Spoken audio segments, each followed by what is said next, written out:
that's an awesome picture right there. A picture that is worth more than 1,000 words. It's day number 15 of 15 in the Spice Isle Dream 11T tournament in beautiful Spice Country, Grenada. Up top, Jason Ski together with Raphael Crony. And Kerry Frank is down in the bottom. We've got lots of cricket to play today. Let's go down for the toss in match number 1.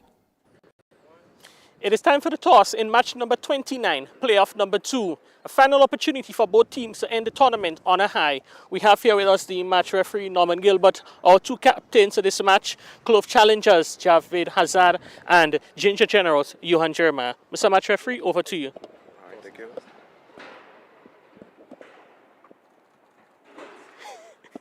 It is a tail.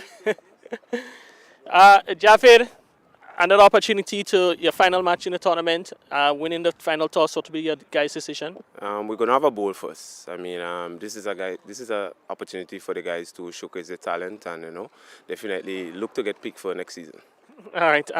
You guys had an up and down season. The first time the Clove challengers would have been qualified for the knockout stage of the tournament. It must be a good feeling that the team is able to make one step further this year. Yeah, definitely. This is a positive going forward. I mean, we did not put all 3 pieces together. The batting really did not come up this season, but we're just looking to have a good day today. Bowling first, I'm sure you'll be looking for another good performance from your bowlers in the final match. Yeah, definitely. We bowlers have been coming up for us nice. I mean, we've been doing well, restricting teams under 100 most of the games, and we're looking to do that again today. All right, well, Javed, all the best to you and Clove challengers for your final encounter. All right, thank you. Johan, winning yesterday, back here in the second playoff, an opportunity for you guys to finish the tournament on a high? Yeah, definitely. It's an opportunity for guys also, because I think that we have Lyndon Lawrence leading the batting right now in the stats. So I think that's an opportunity for him to finish up with the most runs in the tournament. So it's just another opportunity for him to come out there and also for players to showcase their talent as well. You yourself have had a few good stats in the tournament, not really carrying on. I'm sure today you'd want to probably end the season on a high note. Yeah, definitely. I told myself, obviously I didn't get the stats that I wanted to for this season, but there are seasons like that. It's still for me to come out here and, still end on a high. Very good, talented outfit. Ginger Generals probably did not live up to expectation this year, but I'm sure you probably guys already thinking about the next season and how you all can do better. Yeah, I think we had some shortcomings. We didn't play as we wanted to play, but sometimes that's just the game. I think it's just for us now to assess and look forward to the next, T10. And I think we had a pretty good team. We just didn't, put all the pieces together, which is the batting, the bowling, and the fielding. But nevertheless, I must give credit to the guys, to still come out here and represent the Ginger Generals. All right, well, you and all the best to your team for this final encounter. Thank you. All right, so that's a toss in match number 29, playoff number 2. Clove challengers have won the toss, and as customarily they have done, they have decided to bowl first. Well, there you had it. The news from the middle is that the Ginger Generals, they won the toss, and the Clove challengers will have... No, the Clove challengers won the toss, and the Ginger Generals will have to bat first. It is the second playoff, and a whole lot at stake here. Raphael Crony? Yeah, good morning, Jason, and to our viewers, wherever you are listening to us this morning, it's another beautiful day down here at the National Stadium, Grenada. And as you said, day number 15 in what has been really a keen and exciting tournament. I dare say that really the organizers should be very pleased about the tournament. But again, interesting game today. Ginger Journals coming off victory yesterday would want to continue and having the opportunity to play this final game this morning. A lot is expected from the top players. All right, well, let's look at the Ginger Generals quickly. We've got just about 30 seconds to put them into play. They're out with Calvin Blanche and Samuel Charles. Pretty much an on-chain squad from yesterday. Based on what happened yesterday, based on how they're looking today, what are their chances? They do have a good chance. It means that the top players like the Johan Jeremiah really would have to come good. John L. Eugene, we haven't seen much. We have shown glimpses, but haven't really come of age. And then we have Lyndon Lawrence. I think listening to the interviews of the captain, they're very happy to have him. So they will have to really come up big today.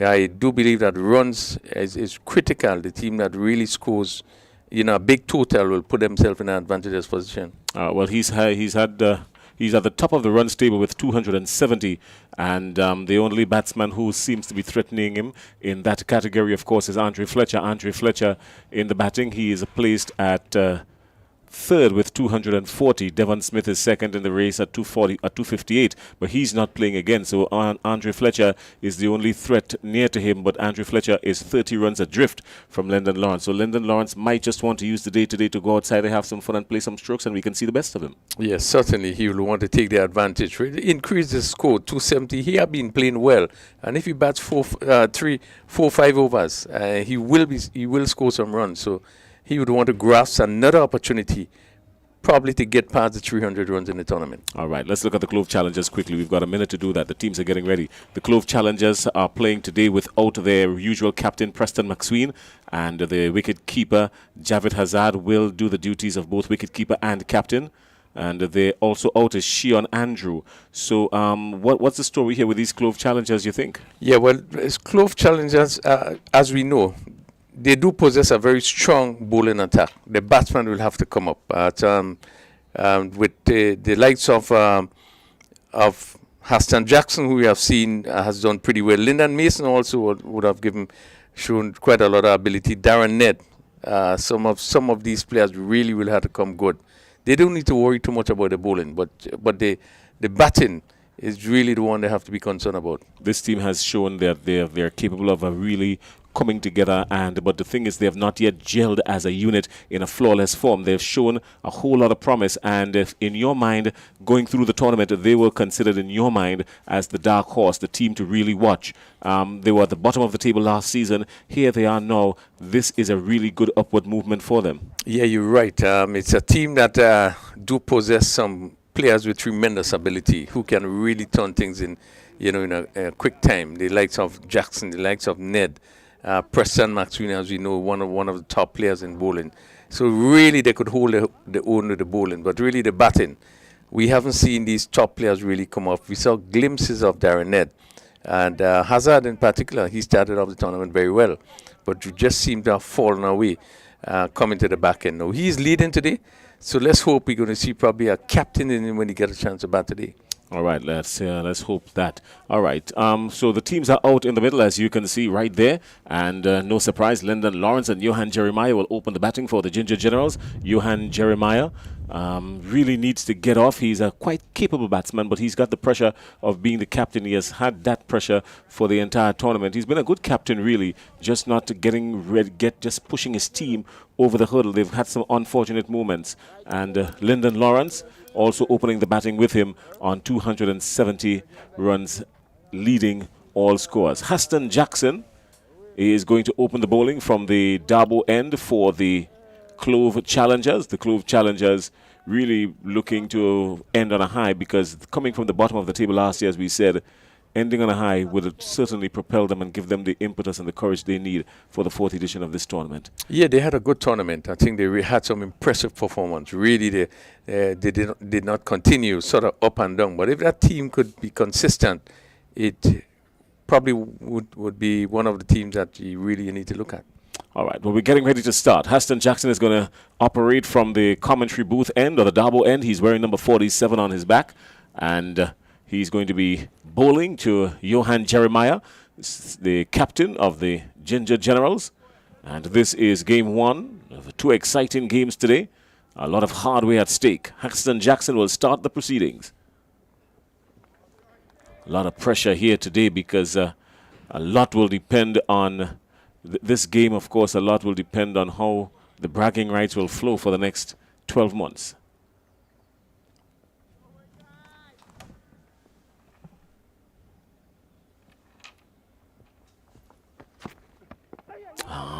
Up front early, and some anxious moments there. He's given him first ball wicket for Haston Jackson, bang on target. And Johan Jeremiah, well, he has ended the tournament just as how he started. Not explosive, not really coming into his own, and unfortunate, but a really good delivery from Jackson. A tremendous start. You cannot ask for a better start. Ball pitched up really, and Jeremiah was late coming down, actually hit the off stump, really went through his defenses, and what a tremendous delivery to start. Good delivery by Jackson, picking up an important wicket of Johan Jeremiah, and Jeremiah being one of the top batters of Ginger Generals. And really, I know that he would have gone out there really hoping to lead the batting today. But tremendous blow struck by Hassan Jackson for fruit of dismissal. Well, John L. Eugene comes into the wicket, and he is there. This is the third consecutive time we've had a first ball dismissal. It happened in both innings yesterday, both matches yesterday. We had a first ball dismissal, and we're starting the same way again this morning. A first ball dismissal. Hassan Jackson doing the damage, and John L. Eugene being called upon as early could be, really. Yeah, good start. I think he probably didn't even ready. Probably have to rush out. What a stand by Jackson. He does bowl with an upright seam and hits the deck and gets some lateral movement. This time he's bang on target again. That's a good lifting delivery, just as we predicted. Yes, it just shows the ability of some of the bowlers on the Clove Challengers team in terms of one piece, being able to move the ball around. We could think, but we looked at the rest of the bowlers. They all have some great asset, and I think this is why they have been doing so well in terms of bowling.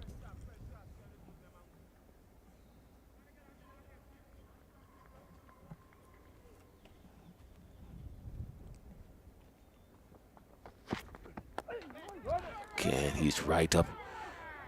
Some anxious moments there. John L. Eugene maybe testing the air pressure of the fielders, trying to see if he can put them under pressure, or just maybe he was a little too anxious himself. Well, good delivery. He had pushed it to mid-wicket, looking to get off for the single there. The fielder moving really quickly in that mid-wicket position, and Eugene really have to rush back, but really good line, keeping it really close to the batsman, not giving them the opportunity to swing their arms.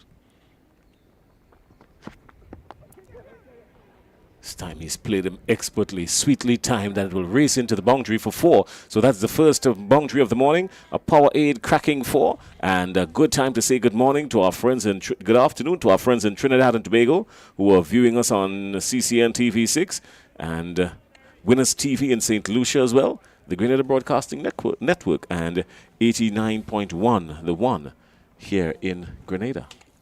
Yeah, well played, beautiful shot played again. Hazard is continuing to bring, Jackson is continuing to bring the ball right up, clipped off the pads, just to the left of the backward square, and timed sweetly, it went across the ropes. This time he's playing it nicely upon the offside. He's a really good time of the ball. John L. Eugene has had some hard luck dismissals, really. Not able to get the big scores that we know he's capable of. Yes, on top of this one and played nicely down to backward point. There's a feeler right on the ropes, but he really played it well. Good timing. And again, Jason, it shows that sometimes it's not really the power, but getting into position. But he really plays it nicely because he was in control, got over the ball, and hit it really well down to that backward point fielder. He's not a big hitter of the ball, hitting sixes, but he does in fact know how to guide the ball to the boundary and pick up runs. He's had a high score of 33 in this format of the game. He's a lot better than that. But now the dangerous Lyndon Lawrence awaits Jackson. Showing his intentions there, really. Lawrence knows he's at the top of the runs table and would want to use the opportunity to rack up some runs here. That's the end of over number 1. The Ginger Generals are 6 for 1, losing their first wicket on the very first delivery of the afternoon. Johan Jeremiah bowled, comprehensively bowled with a full-length delivery, a Yorker-length delivery by Hassan Jackson. Great way to start the day for the Clove Challengers. And the Ginger Generals are pegged back early, 6 for 1. Yeah, good start by the Clove Challengers, picking up a very important wicket of Johan Jeremiah. Jeremiah being one of the players that have really come through the ranks, under 15, under 19, to the windwards. He even played some cricket in Barbados. So have a lot of experience. And Ginger General really would have been hoping that he would have get in and probably lead the batting. But again, Jackson right up first delivery and going right through the defense of Jeremiah, hitting the off stump. Really a very good start for the Clove Challengers, and they will want to continue as Amical Dubisset, who swings the ball about and use a lot of variations. He's going to pick it up from that southern end. Yeah, come on. You're backward there, you're backward.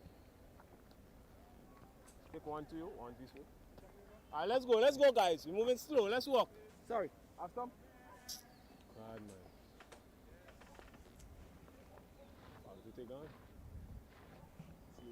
So Lyndon Lawrence Keep really going, hit it guys. Come on, around. We move know it. he's capable of doing that. Amical Dubisset is racing in from the River Road end. All right, nothing. Oh, yeah. Some Bola, back up, bow. what turned out to Come be on, guys. what should have been Come on, an easy man. single, almost, What we doing? because had that return hit the wicket, Lyndon Lawrence would have been out. Yeah, just a misfield by the cover fielder, Guys, we do sharpen and up, that we seemed do to be sharpen up. George.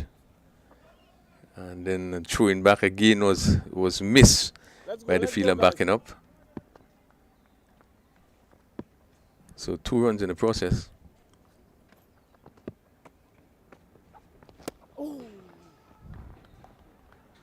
Strange now that the wicket keeper Hazard has decided to stay up for the bowler Amical Dubisset, probably just wanting to Shakib. hold Lyndon Lawrence hostage just a little bit, not wanting him to get away too much. Yeah, just to put some extra pressure on the batsman Lawrence, not giving him the freedom to move out as he wishes. And as we know, Dubisset will bowl some slower deliveries, take the pace off.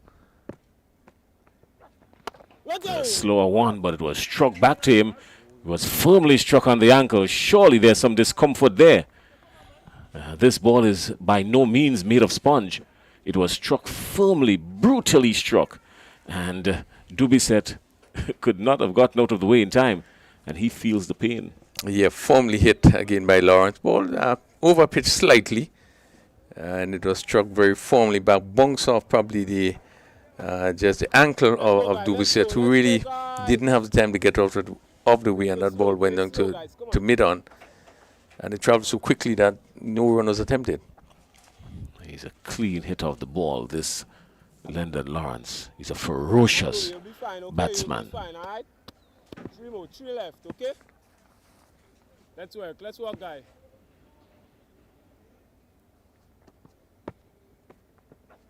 Catch him! Just one. All right, easy. It was mistimed. Didn't get it as cleanly as he wanted to. We're still picking up one. Left to be. Yeah, again, pace off there, Lawrence, and not getting hold of that delivery. You can see him having to playing a bit too early and not being able to get the timing that is necessary when bouncing over the bowler's head. Square press. And the fielder at mid-off just coming around. Tighter, come on. Tighter, just one. So good over so far by Dubisset, just going for 3 in 4 deliveries. Moving slow. Backward, good. Let's go, guys.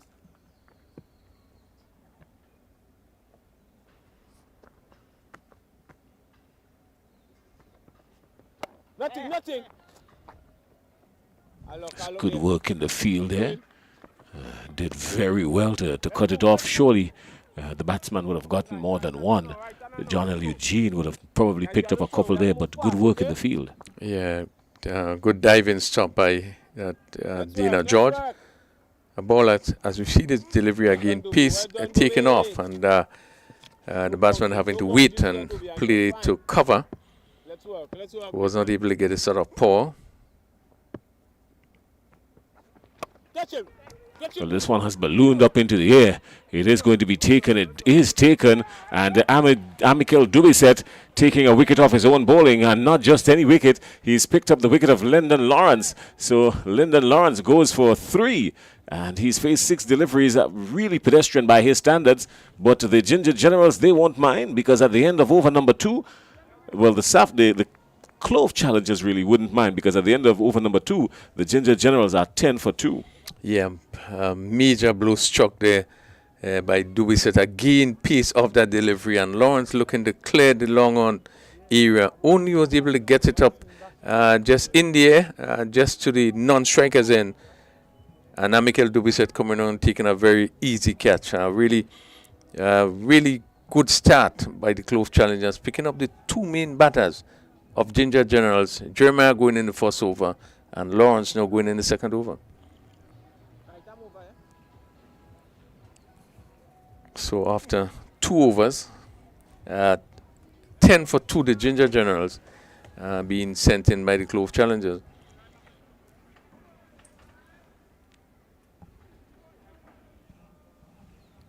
Yeah, Ginger Generals really now up against it.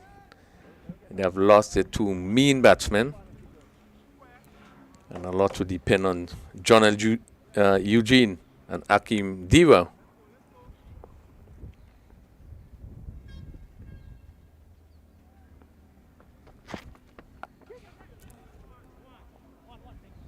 So, good, comfortable shot over the infield. No threat there, just the one coming off of it. So, Jonel Eugene moves to 7. Akim Diwa now comes in because of the fall of the wicket. They've been really pegged back here, these Ginger Generals, 11 for 2. And we're still inside the power play. The power play, of course, being the first 4 overs. And the restrictions are employed within the first 4 overs. Only 2 outside the circle. And for this case here, the 2 outside the circle, a man on the mid-wicket boundary, and then a man down on the square leg boundary. So those are the only 2 on the onside for Akim Diwa. Maybe they're thinking he fancies that area down there. He likes to get on with it. And Akim Diwa.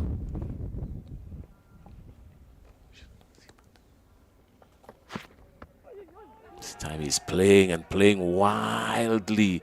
And just picking up nothing, not an edge, but I'm quite sure Haston Jackson, who just started his second over, the third over of the day, wouldn't mind that.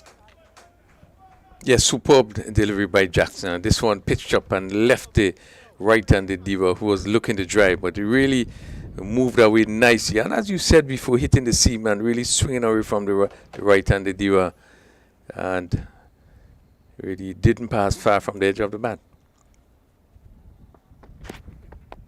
This time he does make connection with it. But Dana George was really tidy on the boundary, held it on a little too long, and the batsman came back for 2. Really should not have been. When you get that when you get that ball outside there, you've got to rifle it back in really quickly, because that deep on the boundary, they can take 1 for the return, and they did just that. Yeah, just a bit casual, a bit slow in releasing the ball. I guess he didn't expect that they would attempt a second run, but the both batsmen run really quickly, took the first run very quickly, and seeing the opportunity, was able to come back for the second run and really made the ground rather easily. No threat of being run out, as we see now a change.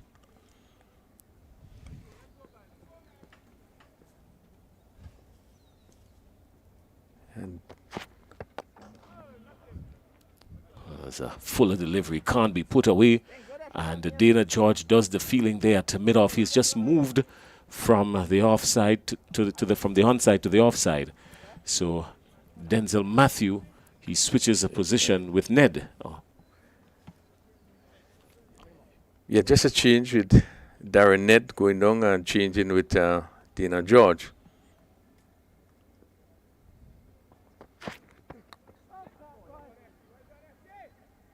Well, they wouldn't mind that. However it comes, it comes. They wouldn't mind that. And 2 short from Haston Jackson. And all it needed was a fine edge from the batsman, which it got, and ballooned over the wicketkeeper and crashed into the boundary down there for 4. So a power 8 cracking 4. The second 4 for the morning, the second boundary for the morning. And the Ginger Generals are creeping along at 17 for 2. Yeah, given the room, the batsman, they swinging, ball pitch outside, they often bouncing, and swung at it again, looking to go over mid-off, taking the edge, and safe shot over the keeper head.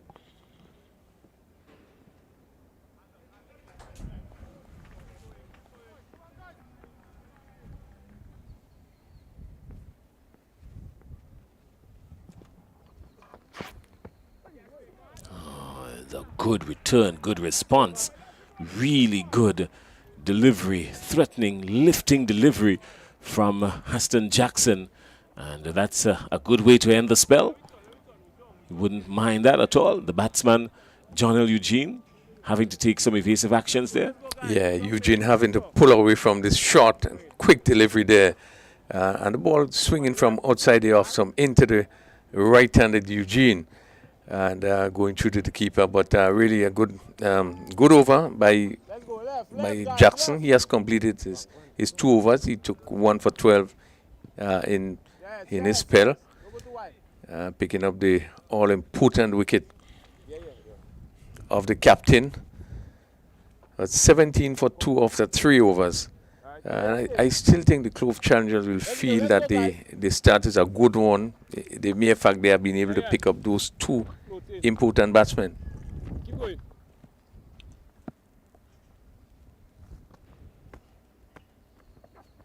Catch him, catch him. Well, the call is catch. He's nowhere near it, but it won't get to the boundary.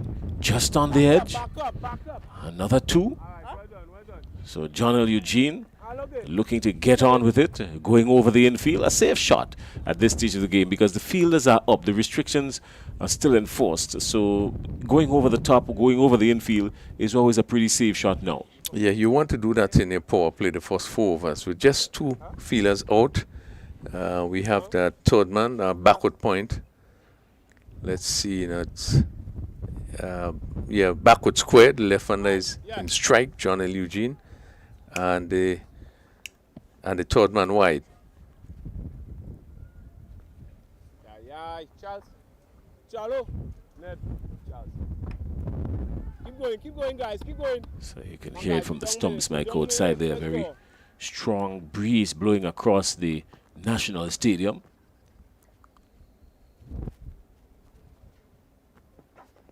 Nothing. No. Oh, you. Hard luck there, hard luck.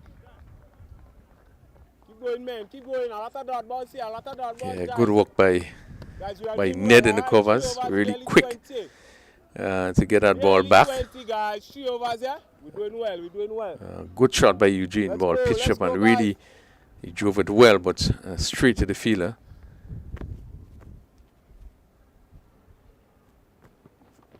Oh! Played it late. Good intention, really trying to find the gap just behind the bat. Played it late, but just maybe a little too late this time. So he picked out the fielder there. That's Akim Dua. He really picked out the fielder. Was trying to maybe go a little bit later, you think? Yeah, I think he was trying to hit it a bit square. Again, had to wait on the shot as the ball at pace was taking off that delivery. And just get it down to the short third man. But really would have loved to hit it a little square. You want to pick the gap between the backward point and which would have been the short third man. Let's go, guys. It went straight to the third man fielder.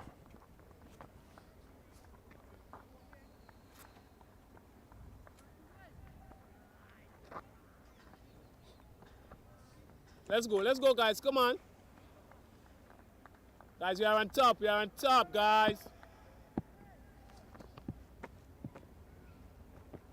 Oh, nothing. All right, guys, Some the left now. really Let's good see, delivery. Lethal delivery, to say the least. And it's unfortunate that he didn't pick up a wicket with that delivery because it was, in fact, a gem. Yeah, right up again. We see that Dubisset really is varying his pace there. Bowling the slower delivery, the delivery before the batsman having to wait on it. This one was right up, quick and right up in the black hole. And Diwar just was able to come down on it and push it out on the offside. But good bowling by Dubisset. He's in his second over. And so far picked up 1 for 8. Let's go, guys. Let's go. Catch him. The call is catch. He's not going to catch that at all. If he needs to catch that, he needs to be way behind the Dream Board advertising board. And it went all the way for a maximum. So really good shot by John L. Eugene, picking it up. And Dubisset being dispatched for 6. Yeah, good way to really to finish off that. Well, not the over, just one delivery, but ball pitched up and struck over long off with ease there by Eugene. Again, getting into correct position and stroked it over long off for 6. Nothing, dive. Oh, that's a great shot, just eluding the fielder on the offside, and it'll go into the boundary for a power 8 cracking 4. Boy, did he crack that one, Rafael Crony. Yeah, very good shot, and what a way to finish you over, hitting 2 boundaries, 1 maximum, and this one hit through cover just to the right of the extra cover fielder, who really dived, not being able to get a hand to it, but again, good timing, and again, what make it so possible that you could pick that gap, because you really came across us in the right position to play that shot. Really good finish. All right, well, at the end of the power play, the restrictions will be lifted, and that's what's happening now, because 4 overs have been bowled. The Ginger Generals crept along to 31 for 2. This is quite uncharacteristic of them, because we know this Ginger Generals to have an explosive batting lineup, but they were pegged back really early, losing the very first wicket of the very first ball of the day. Johan Jeremiah being bowled by Haston Jackson, and Lyndon Lawrence going in the following over, caught and bowled by Amikel Dubisset. So Lawrence only managing 3, and Johan Jeremiah not getting on the board. The Ginger Generals were in some deep trouble early at the end of over number 1. They were 6 for 1, and by the end of over number 2, they were 10 for 2. And now they have tried to have some sort of rebuilding to this partnership. 21 runs coming off of it already, and bowling change coming in now from the commentary booth end. Reynald Charles for the Clove Challengers. It's wide, and surely the umpire is not going to waste any time in making his decision, spreading the arms with confidence.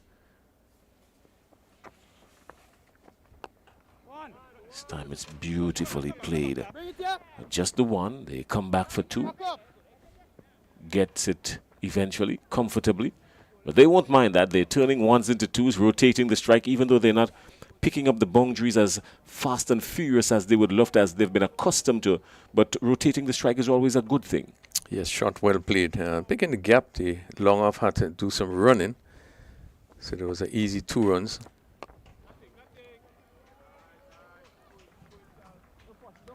Charles, left arm over the wicket, and keeping the ball right up to Diwa.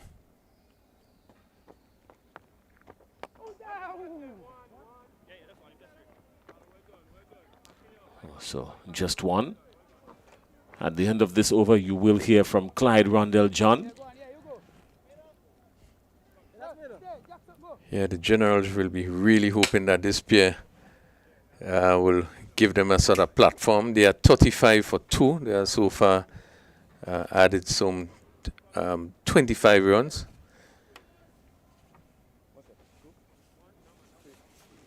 Haston Jackson really bowled well, just 12 runs, picking up 1. Surely he would have been well adrift there, but Hazard just maybe giving him a life inadvertently. Yeah, well, I missed there by Hazard. He tried to pick the bails without the ball in his hands, and really, you know, you have to catch a ball first if you're going to pick the bails.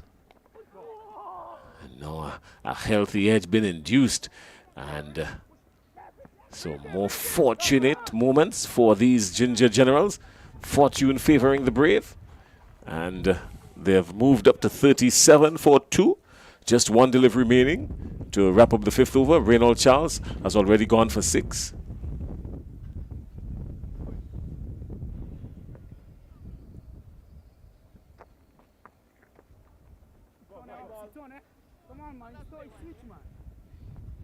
And that's the end of the over. And no, he's got 1 more because the umpire did signal wide. So again, they've got to be a lot tighter, these Clove Challengers. Too many extras in their innings throughout the tournament. They've been really guilty of just giving away too much runs. Extras have already ballooned to 4. And in this format of the game, you can't afford it. Only 10 overs to play with. Final delivery of the 5th over coming up.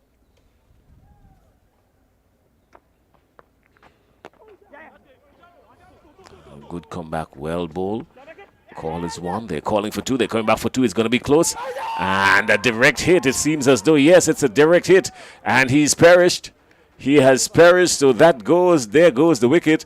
And another wicket going down. Akim Dua is gone. And that's the end of it. Akim Dua has been run out by Haston Jackson for 11.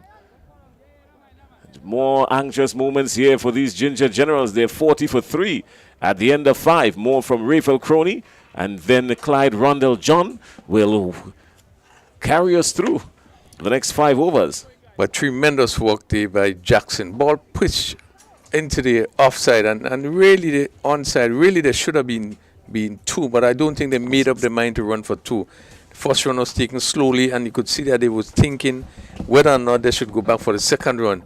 Jackson came in really quickly, and with one action, 2 other non-strikers and hitting the bail, and the field and Diwa was found just short of his ground. But really has been good work, and the Ginger Generals losing the 3rd wicket, 40 for 3, and really could have ill afford to lose that wicket after being 10 for 2, losing the 2 top batsmen in the first 2 overs.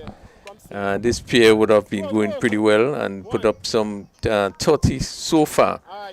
And just when one think that they probably would be getting used to things and looking to push it around, they came to run out. As I welcome Rondell. Good morning. Afternoon, sorry. Yeah, good afternoon. And good afternoon to the viewers, the listeners here in Grenada, around the Caribbean, and maybe even around the world. Jaron Noel take up the attack. Southern end. This ball is where does this go? Looking for the big drive. And that ball coming off the bat, just cannon into the pad. Noel coming around the wicket. Again, pushing it through a bit. Batsman really not getting hold of it, looking to pull. It's 40 for 3. And we are into the 6th over. 1. And hit down to backward point. And more control there as he was on top of this delivery and played it down to the fielder on the boundary. Come, Mango, come. Yeah, the Clove Challengers really doing well for themselves. Had a really good power play. I think this is their strength. The batting, the bowling is their strength, and they today they really, homing in on some good bowling, good areas, asking a lot of questions. Again, good bowling by Noel, not giving nothing away, and this delivery coming off the inside is probably just going into the pad, and they pick up a single, 42 for 3. They certainly would have been happy, Rondell, to pick up those 2 big wickets, the first 2 overs of the inning. The likes of we saw this ball goes outside the off stump.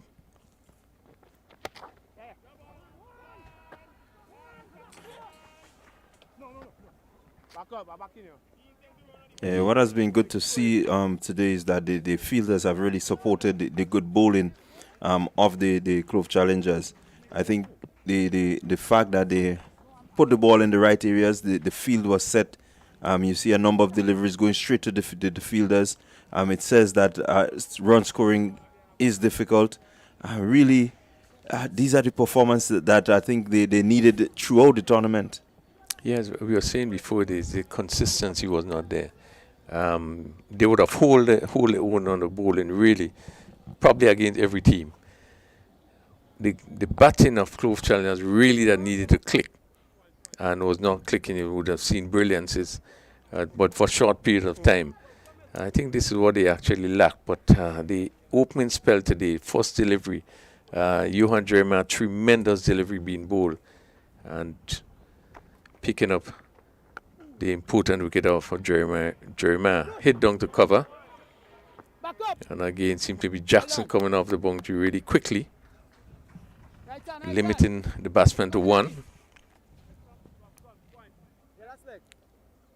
44 for 3 as we enter the 7th over, and Charles in his 2nd over. Going for 10 so far with a pretty pack of side field.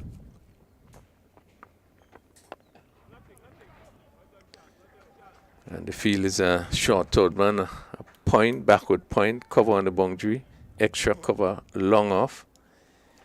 And then there's a long one, a mid wicket, a square leg, and a short fine leg.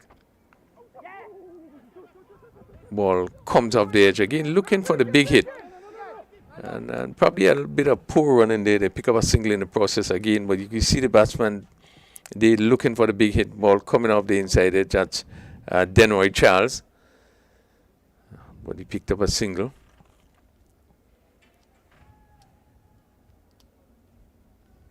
And again, the spinners have been really doing well.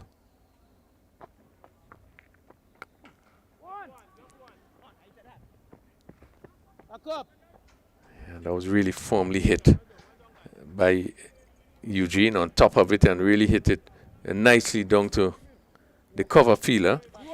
What we have seen as we look at the field placing, Rondell, we would have seen that there's so many gaps on the leg side. You know, all the fielders are basically placed right back at the ropes.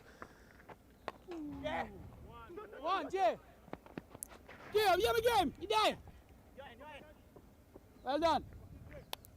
Yeah, good running in this case. Again, ball hit down to the mid wicket, most straightish mid wicket. And with all the fielders right back on the ropes, they're having to do some running, so they pick up another 2. But anything push on the onside, they can pick up 2 runs.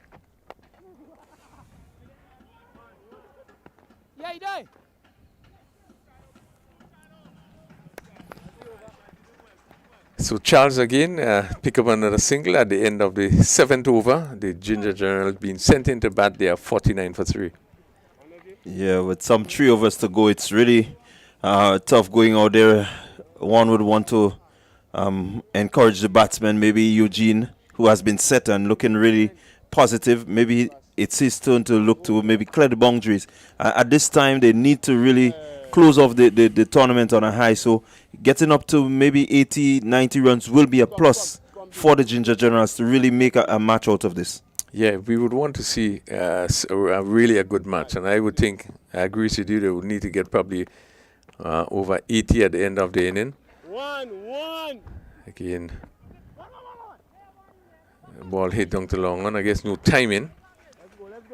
But they will be disappointed at 50 for 3 in the 8th over. Coming out in this final game. I think both Charles and Lawrence really would have been thinking differently in terms of really setting this sort of foundation. It was not to be. Right.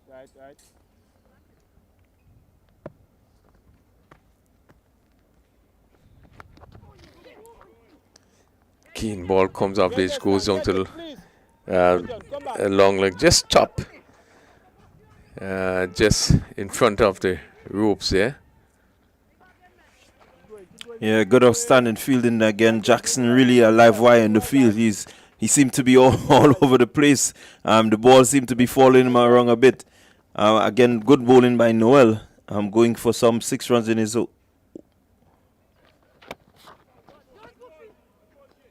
Yeah, really good bowling again, right up. Eugene looking to give himself, looking to go down the track again. Ball in, just slanted into the pad. He's driving straight, goes through the hands of Noel and down to the boundary for a power smashing 4. Again, just give it over toss a little bit, and Eugene coming forward and hitting it firmly. And Noel jumping, probably just got a hand straight, but really was firmly hit and just passed him and went down to the boundary for 4. Yeah, again, he missed the length, bowling the ball more or less. Yeah, more or less Yorker length. I'm asking Eugene to try and get underneath it. This time he pulled that one down a little bit, and Eugene was equal to it. A really good shot. What is important there is that he ensured that he played straight enough to get it over the bowler's head. 56 for 3. Noel with his final delivery. Again, he's down the track and hitting it straight. Back goes Zongte long on for another 4, Porridge smashing 4. And really a good way to end. 60 for 3. Noel going for 14 in his 2 overs. And the Ginger Journals really would be hoping that this pair going to push it. Just 2 overs to go.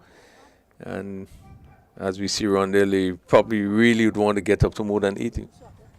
Yeah, it will take a lot of getting, but what is good for them is that they have not lost further wickets, and so they have a good launch pad where if you maximize the next 2 overs, at least going maybe about 12, 14 again for the last 2, that gives you at least a 84, closer to 90. So the mindset should be from the batsman. Let's see how we can maximize.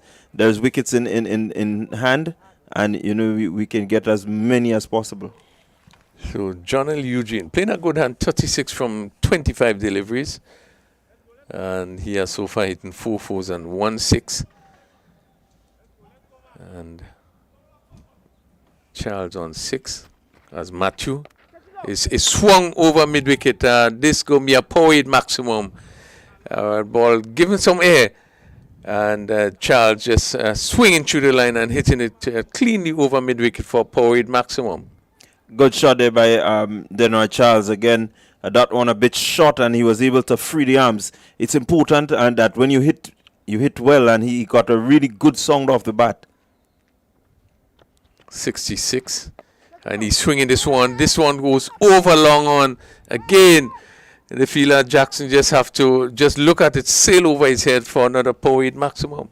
Yeah, good crunching drive. So it seems like Charles has lifted his hand out. There we look at that one, getting underneath it and really climbing in miles up and over the ropes. Again, he seemed to be the person that has decided, hey, I'm going to get my team close to 100, backing myself. And definitely it is paying off so far. Yeah, Matthew guilty of just tossing up and not really looking to. This is a quicker delivery, and this one he didn't toss up and he's going caught in cover. Again, a quicker, just making a point that you were just tossing up and not trying to do too much. This one was a quicker one, and you could see sort of stopping in the wicket a bit as he tried to really slant it into the right-handed Charles, who only was able to get it to mid-off, and a simple catch taken there. And after those 2 massive hit, he was caught by Dean, simple catch by Dina George, and the Ginger Generals are now 72 for 4.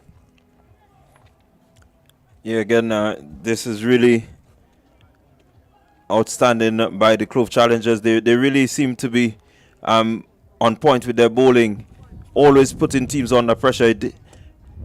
It means now that the batsmen to come again, once they're able to come in 2, 3 sixes and out, it will be favorable for the Ginger Generals. At least they will be motoring on. So far you have some 12 deliveries, 12 runs coming off 3 deliveries, which is good for the Ginger Generals, and posting a total maybe closer to the 100 mark.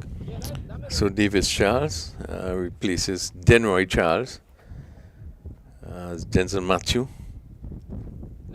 1 for 12, still 3 deliveries to go.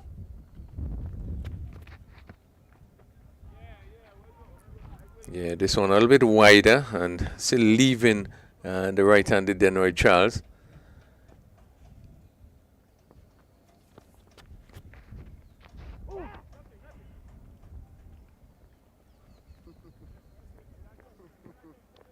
Yeah, get some bat onto this one, ball tossed up and just seemed to be angling down the leg side a bit. And Charles looking to sweep, maybe getting on the edge. 73 for 4. Ginger Generals, Eugene, who is on 36.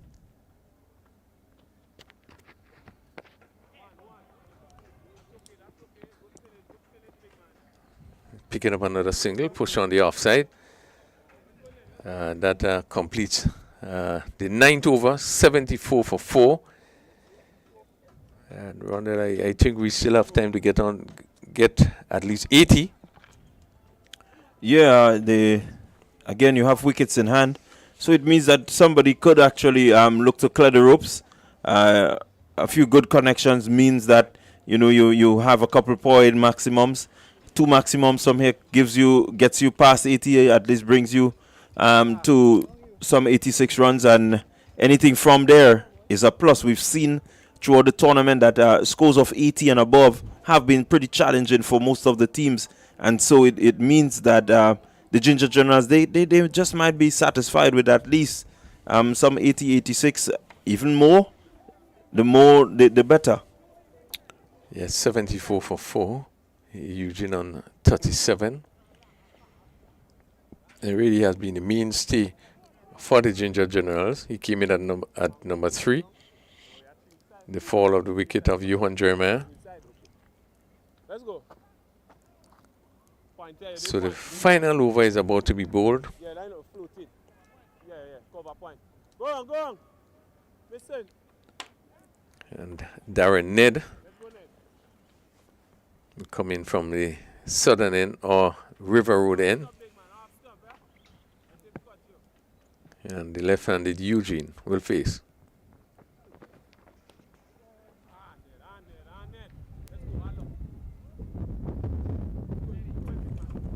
Yeah, first delivery, white ball signal.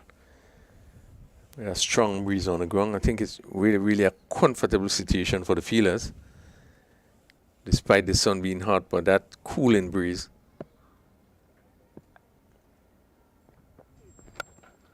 Swung. Where does this go? Down to mid-wicket. It probably going to fall safe just over the boundary. And just conforming, umpire, just conforming, powered maximum ball pitched up and given the treatment. Eugene, who's really playing a splendid hand, picking it up and swinging it over long on for powered maximum. Yeah, again, a shot that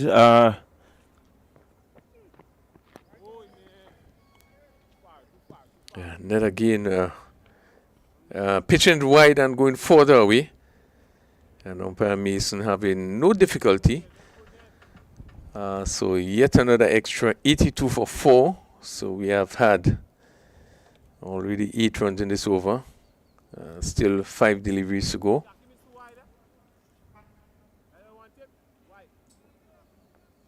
We had 2 wides and 6.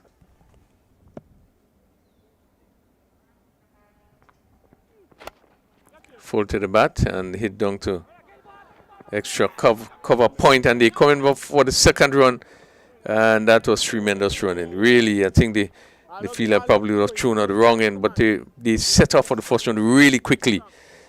And Eugene, looking to maintain the strike, really rushed back for the second run. He's 45 and hitting down to long off. Again, no timing. Just drop in front of the fielder. One felt that really fielder could have probably made a little better effort to get there. So Eugene moves to 46, 85 for 4.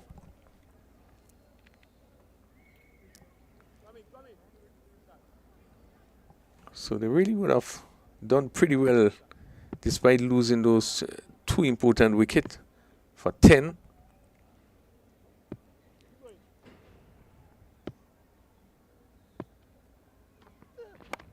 This one is stroked onto the fielder on the boundary again. 1 bounce and just picking up a single. Ball clipped off the pads by Davis Charles and just falling short of the mid-wicket fielder on the boundary.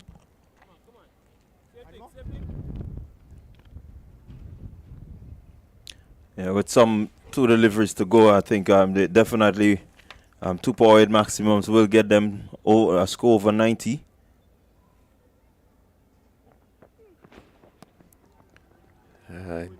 Eugene missing there, looking to drive, make no contact. He really would have loved to get on to 50. He's 46 with 1 delivery remaining, so it'd have to be a boundary.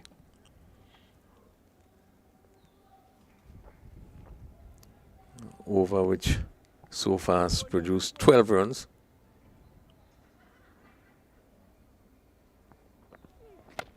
swung down to the long on fielder. Takes a good catch.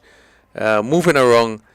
And that the wicket fruit a dismissal of John L. Eugene, who has played a fine hand out in the final delivery.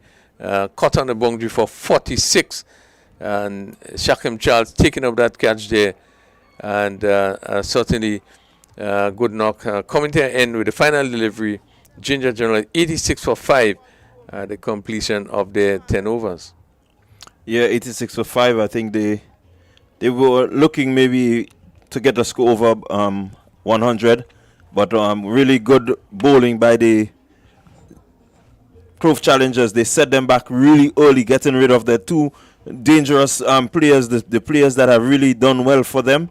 And that means that, from the get-go, they were up against it. And again, the Challengers, they look really good out, good bowling outfit.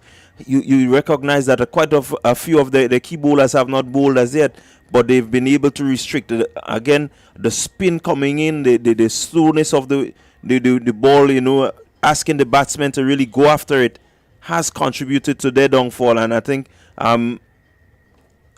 a good innings by the Challengers in the field. Now they need to back it up with some really good batting, because this is where the batting has lapsed. They have not really come to the party in terms of today's a good opportunity for them to do that. Yeah, and we really have been a good start. I think that Clove Challengers would have been happy to see the bats of Johan Jeremiah, Lyndon Lawrence. Two tremendous players, and these are really the players that would have set the sort of foundation, for the Gingers to get off to the kind of score that they really would feel comfortable with. Picking up Johan Jeremiah with the first delivery, I thought, would have given them the sort of confidence really to run through the rest of the batting. And then come and pick up the second wicket of Lyndon Lawrence, a player who has scored the most runs in the tournament. That was two big blows, really two big blows. And we have to give Ginger some credit, because despite losing those two massive wickets, they still were able to get up to 86 for 5. So it meant that the next 76 runs were scored with just 3 wickets. And 86 for 5, is still a challenge in total. I think they're still in with the game. Taking into consideration that Clove Challengers haven't been batting as we expect them to.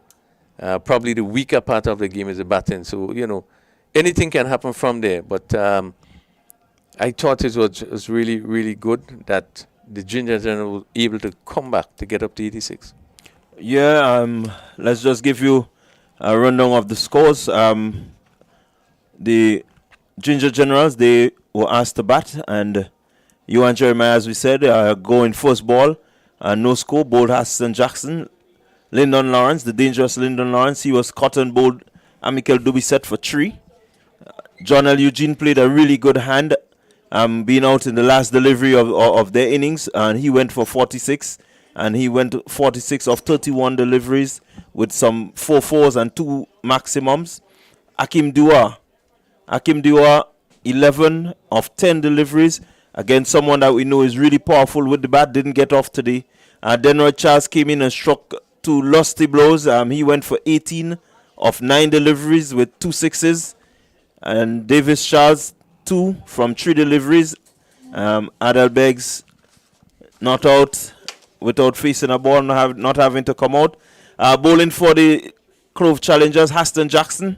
He bowled 2 overs for 12 runs, picking up 1 wicket. Amikel Dubisset, he had 2 overs, 18 runs, 1 wicket. Renaud Charles, 2 overs, 15 runs, no wickets. Jaron Noel, 2 overs, 14 runs, no wickets.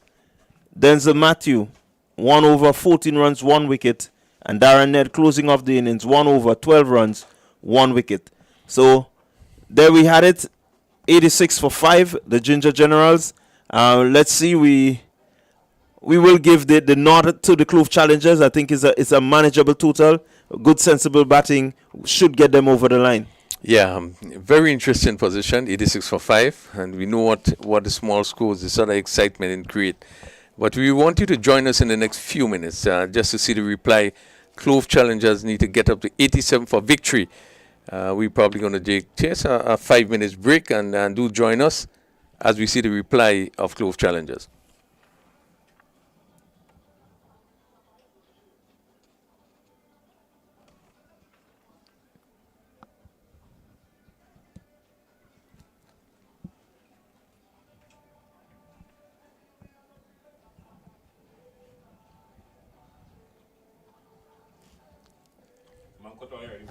Fine.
So welcome back to the National Stadium. Beautiful condition continues.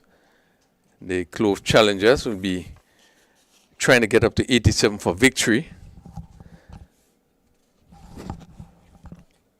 on what has been really a good track. Have been playing pretty well. We have seen the explosive opening of Jackson, picking up some vital wicket of Jeremiah. But now the Clove challengers would want to improve on their batting, Rondell, as they attempt to get up to 87 for victory. Yeah, the batting of the Clove challengers, as we said earlier, have been wanting, and definitely you have an opportunity where you can string a couple of good partnerships together, maybe really showcase the talent that they have, the power hitters. They maybe might get a chance to really showcase the power that they have and make light work of this total. There is really nothing much to play for except bragging, right? So going out there and really demoralizing the Ginger Generals could be a good move for the Clove challengers, just to end the tournament on a high. Yeah, they will want to end on a big way. As Lyndon Mason going to face the first delivery. John L. Eugene, who we haven't seen much, opening the attack from the southern end with a ring of fielders on the offside.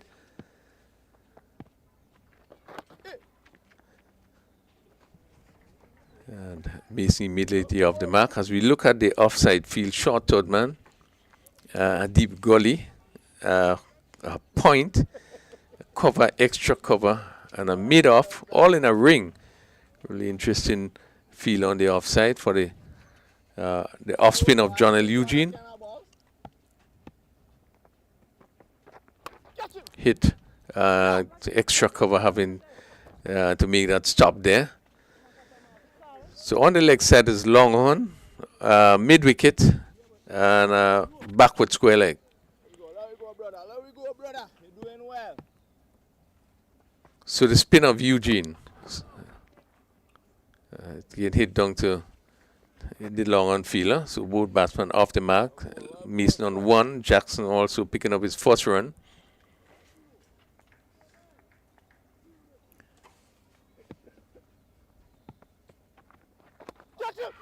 In the air, just short of the gully position, and another single.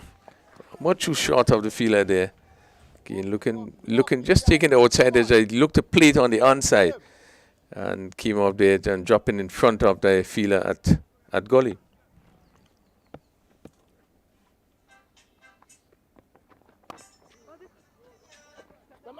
Play to cover, and he's out, run out. And what a poor judgment there, as that ball was played straight to the backward point. And the batsman, they coming through for a single, and really poor judgment. Yeah, again, the Clove challengers not really having a good start. I think you look at the batsmen out there, and they never seemed comfortable. They're always looking to challenge the fielders, but the ball going straight to the fielder, having enough time to run in, really not a decision that you would want to run on. And so losing the wicket there, I think he seemed disappointed, but really and truly, there was not a run. Yeah, definitely not a run. And I think it was his fault in a way, because he ran down, and you could see that really there was no communication. He was running, then he stopped, and just ran down. But again, it was square, so he probably was in the best position to call there. I mean, the striker made 2 steps, and he came, but really there wasn't a run there. The ball went straight to the fielder, and all he had to do was to get it back over the bail. Yeah, definitely. If the fielder had to run in, it would have been a different result, but it went straight to him. Again, if the Clove challengers really hope to get up to that 86 runs, 87 for victory, it means that they need to really, they really need to just look at their batting, be positive and positive enough by making good decisions, not be erratic, take their time. It's just about 9.1 and over. Two boundaries gives you that. You're well on course. This one is hit down to mid for 4. Short delivery, and Jackson really getting the position and picking the gap. That's Darren Ned, first delivery, picking the gap between the deep mid wicket and the long one. Goes across the road for a good shot, good confident shot play there by Darren Ned.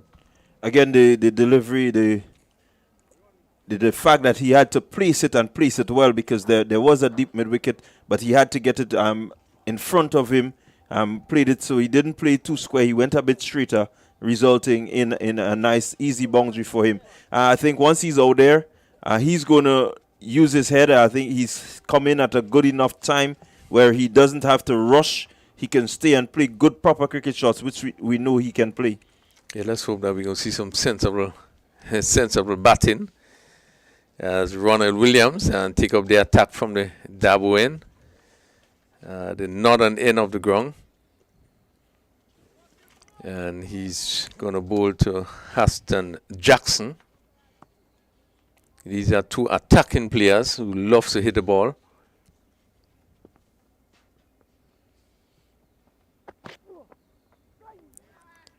Yeah, good delivery by Williams. Just holding his own outside the off stump. Jackson just been in two minds, not sure if to play or not to play. This is the kind of length that you want to be bowled and line, where the batsman really have to think what he should do. If it's to come forward or if it's to play back. That ball went through at good height to the keeper. 7 for 1. After the first over. So the field for Williams. Again, the attack really seems as though will be a lot on the off stump, outside the off stump. 5 fielders on the offside.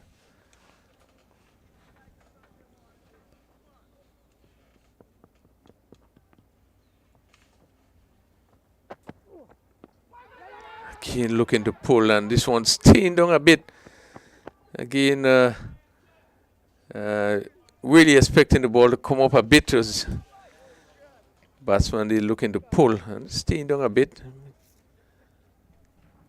Again, Ned Jackson rather being in that aggressive frame of mind. I think he needs to really keep his eyes on what Williams is doing. Williams has shown that he's a pretty tricky customer and has that change of pace. If you notice, he didn't really bang that one in.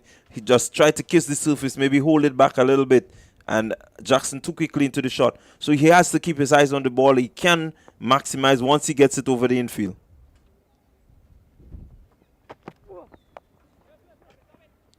Play down to Gully again. A very good line by Williams, keeping it off stump, just outside the off stump. And Ned on top of this one, playing it down to point. Straight to the fielder.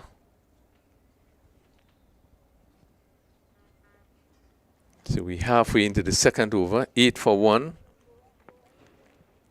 Ned on 4. Haston Jackson on 1.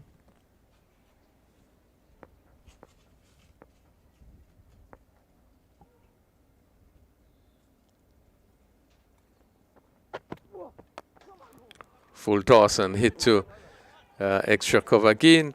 Slow delivery. You can see him only into the shot and not really getting the sort of power. And that ball went to the extra cover. The Clove challengers will want to be a bit more positive here. I think they seem to be starting pretty slowly, but you cannot take too much time in this T10 to get going. Hit over point again, and they're going to rules over the boundary for Poway smashing for again, giving the room there, and Haston Jackson really swinging and coming off the bat and go high over where backward point going to be and go down to the boundary for his first 4. Yeah, Jackson in the right frame of mind, ensuring that he got close to it. Once you get the edge and you get it off over the fielder, it spells runs. The power plays on. Good attacking option. 13 for 1. Final delivery of the over. Again, shortish. And just play to short fine leg. Whose fields no chance of a run. And that completes the second over. Clove challengers looking to get up to 87 for victory. They are 13 for 1.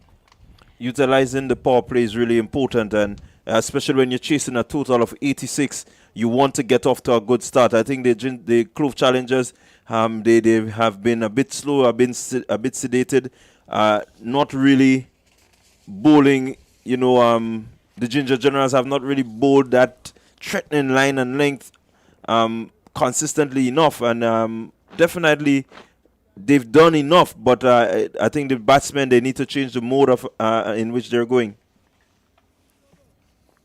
So Mo spin, Eugene in second over. Paul, where does this go? Over mid-wicket for Power. It's smashing in six there. Picked up really early by Ned. And really hit it beautifully over mid-wicket for Power maximum. Yeah, good sound off the bat, coming off the bat. You could tell that he got a really good connection, and it went over the man at mid-wicket. So good attacking option again. Ned looking to turn it on. Hit down to point field again. Not really getting hold of it. A quicker delivery, a bowled by Eugene. And he was looking to give himself room to hit through the offside. Come off there and go down to short third man. So Ned quickly into double figures on 12, 20 for 1. Yet another single positive run in there. Push to that point region, and Williams having to come in. Now he comes a little bit closer.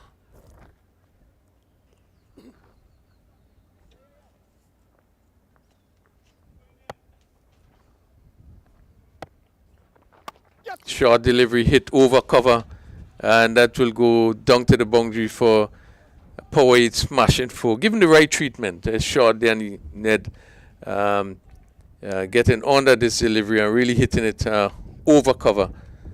Safe shot and picking up another boundary. Yeah, importantly, he gave himself some room to ensure that he got the arms free enough to hit it over the men at in the ring right there. And definitely, once you beat the ring, it spells run. So, again, good options. Ned really looking good so far this innings. Has come in and made a difference in terms of the scoring rate, and has really looked to capitalize on the power play. Yeah, and they feel no one on the cover boundary. Swung, again, powerfully hit over mid-wicket for another Power 8 maximum. Picking up length really quickly. And Ned really getting into position quickly and hitting it over mid-wicket. Again, Eugene, I think Eugene is guilty of bowling a little too short. You look at the bowling of Noel, who had that ball coming up almost Yorker length. The batsman couldn't get underneath it. Right now, he's way too short for the likes of Ned. And you would have thought that you will have maybe the mid-wicket and maybe the long and wide, maybe another fielder on the leg side, tendency to bowl short, and this one is cut. Again, through Williams wasn't able to stop this one, but again, that shot was well played. He's on top of it and really played it smoothly down to backward point. He pick up another single there. A little bit of misfeeling there by Williams. 32 for 1 in 3 overs. Yeah, 32 for 1. Good response there by Ned to the run which was really pedestrian. It has now leaped to some current rate of 10.67. It puts you in command of the game. You still have a deficit in terms of balls to runs ratio. They want to make sure that they get ahead of the runs to ball ratio and make simple work of this total. Yes, good to see, Rondell, that we have some students looking at the game today. Today being the final day of the tournament. And this game is being played now with the big finals to be played later on. Yeah, it's good to see that the students are out. The cricket lovers, they are the future. You know, one may just remember that, hey, I sat here and I saw.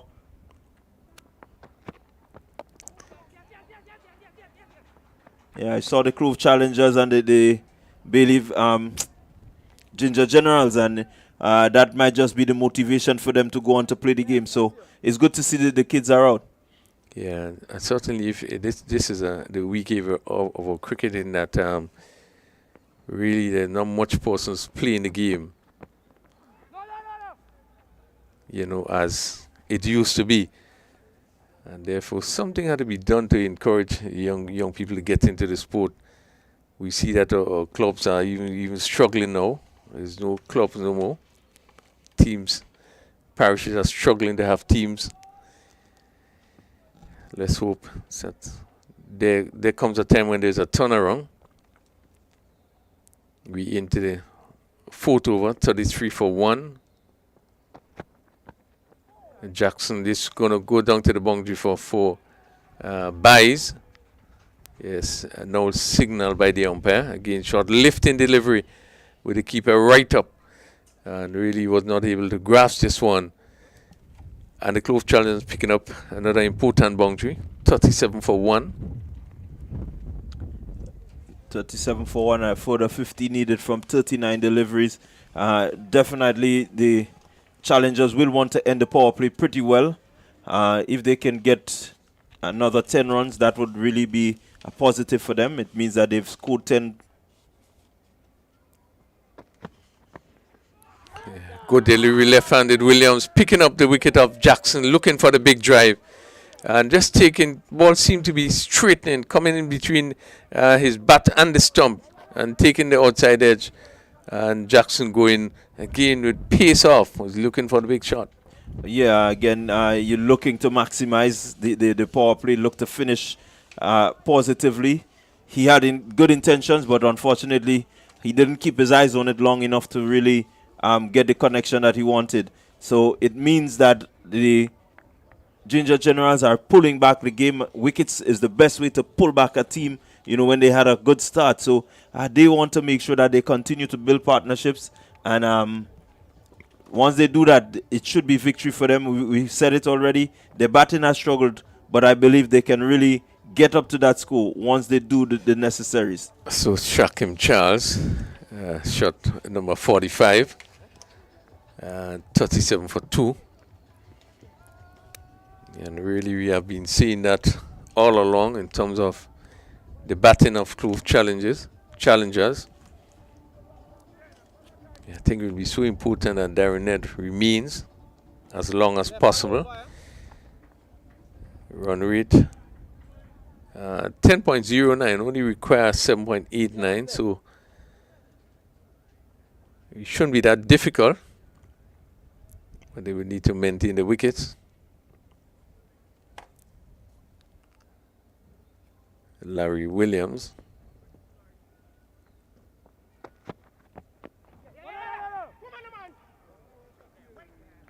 Again, not giving that much away.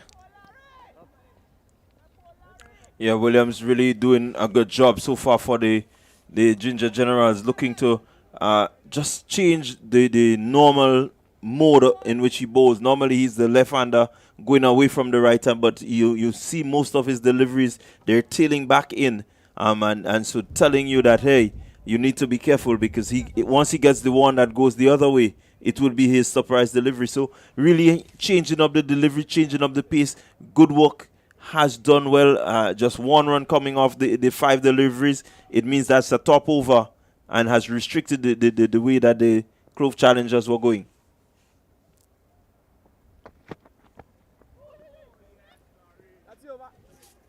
Yeah, tremendous over bowled by Larry Williams, and it's always good when you get a left-hander that could bring the ball back in. Right, the tendency for the left-hander is when the ball pitches, you're going to leave the right-handed batsman. But the danger is when you get one of the left-handed bowlers that could bring it back in. And as you rightly said, he was angling, bring the ball into the batsman, keeping it very close. That final one was going away, just left the batsman outside the off stump. Really started really well. His first over just going for 1 and picking up that 1 wicket. So good start by Williams, 37 for 2, Clove challengers. And really with the likes of Javed Hazard to come, a lot will depend on this pair. Yeah, another good move there by Jeremiah. After that tight over from Williams, he's looking to back it up with his main piece bowler in Nicholas Redhead coming into the attack. So he's looking to dry up the runs. He's looking to make sure that from here on in, pressure is built on these batsmen.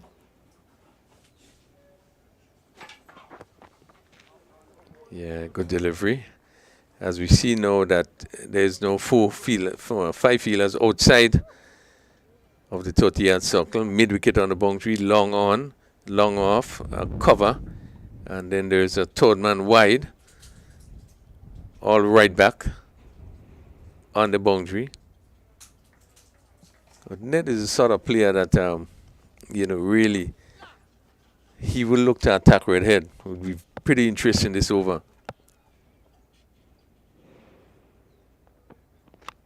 Looking for the drive, goes down to third man, coming off the edge, and the third man being wide, and this one goes over the roof for another power 8 smashing 4.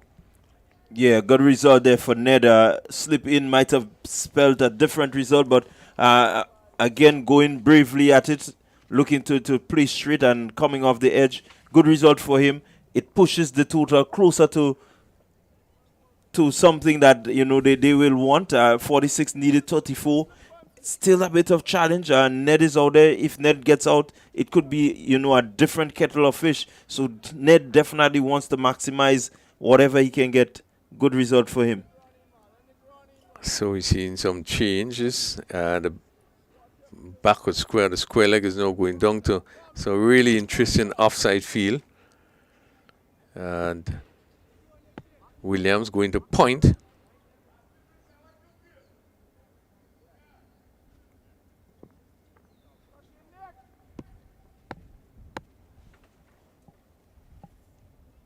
Nicholas Redhead. Short delivery, hit down to and pick that gap. Really did pretty well. The fielder coming off, and they only picked up one run there. One thought they were time for a second, but again, giving himself room and hit over that backward point position. And there's a cover point on the boundary, having to come across his left. So another single to Darren Ned. He's 29.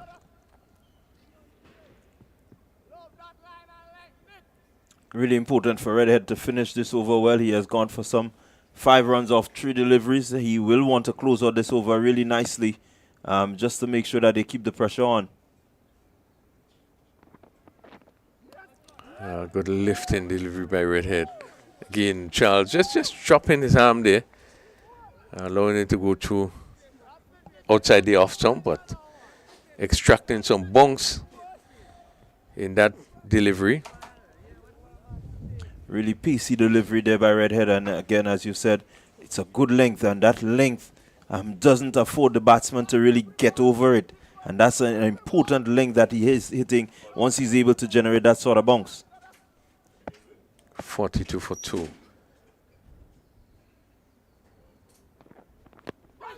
Good delivery. Again, played back on the offside. Some really aggression shown there by Redhead.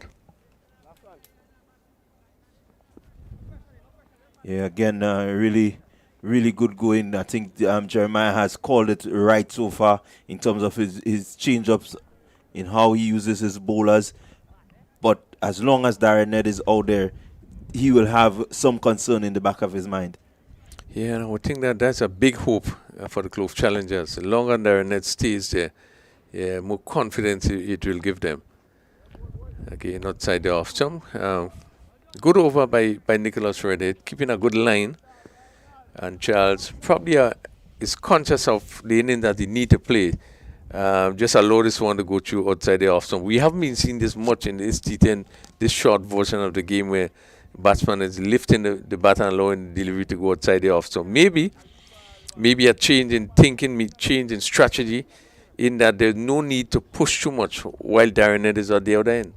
Again, you in this format, you want to make sure that your batsmen do their job, and you do not want to leave it to no one player, to take all the pressure. What is needed is that you assist him by not having dot balls but getting off the strike. And so I think Charles needs to really look at his approach. Yeah, well, I would think that he's just there for just a few deliveries, and it's important that Clove Challengers doesn't lose another wicket now, just to put some pressure. So I think maybe, he's aware that he need to stay as long as possible with Ned, But we'll see what happens in this over as Williams in his second over. Yeah, while that would be the case, 30 deliveries bowled with 15 dot balls is not what you want in a T10. This one is it's square down to cover. Superb shot, well timed there. That ball really traveled really quickly off the bat. And the fielder on the boundary really had no chance. That was sweetly timed by Darren Ned as it crashes down to that cover boundary for 4. Yeah, again, beautiful shot to give him the room, and he is able to pick the gap, hit it really well, hit it hard, and it traveled really quickly over the boundary. And really, it wasn't a bad delivery, but you see him stretch for it. But the timing was so good that the fielder on the boundary didn't have to move very far, but couldn't get there. So Ned is definitely the threat to the Ginger Generals. They need to get him out. They see in the back of Ned will be a more boosting result for the Ginger Generals, but as long as he's there, he's going to threaten. He needs to be backed up by his fellow batsmen, and definitely Clove can take victory here today. 46 for 2, Larry Williams. Ball push on the onside, and let's see. Just a single. See how a really stiff breeze on the outside as we see even the bails are coming off of the stumps. Yeah, this is something that we have seen just as we have come to more or less the business end of the tournament. We've seen that wind pick up. How much it affects the bowling, we're yet to really see.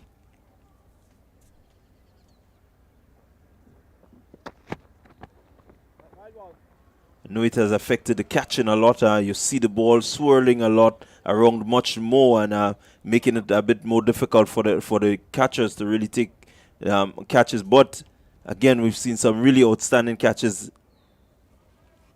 Yeah. Probably the catching part, that probably might be the area it really would affect slightly.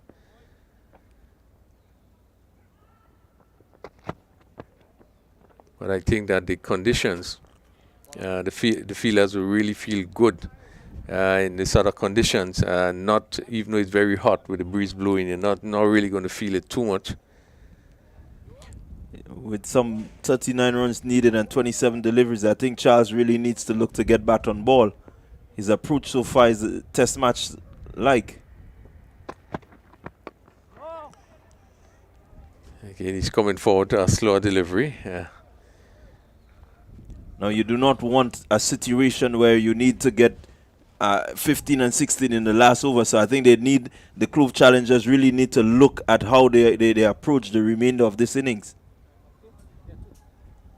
So it's 48 for 2, and Williams with 2 more deliveries in this over. Driven down to mid-off. Again, first positive shot we have seen. Over pitch delivery. And just choked down to the field at mid-off. Jeremiah. Again, taking quite a bit of risk. I think that one was a bit firmly struck, and he went straight away, hoping that the fielder would misfield. And you do not want to hope, but you want to make sure that you play it in a way that you have enough time to get there.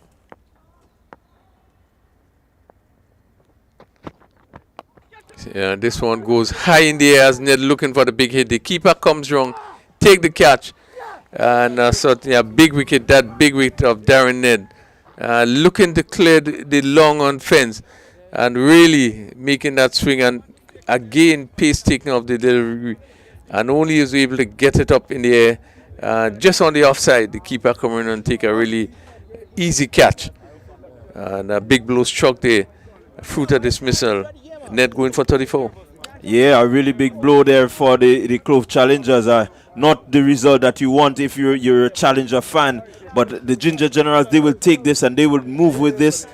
Ned, seeing the back of Ned now means that they can put the other field batsmen in the grind and really look to etch out a victory from here. Yeah, big blow struck there.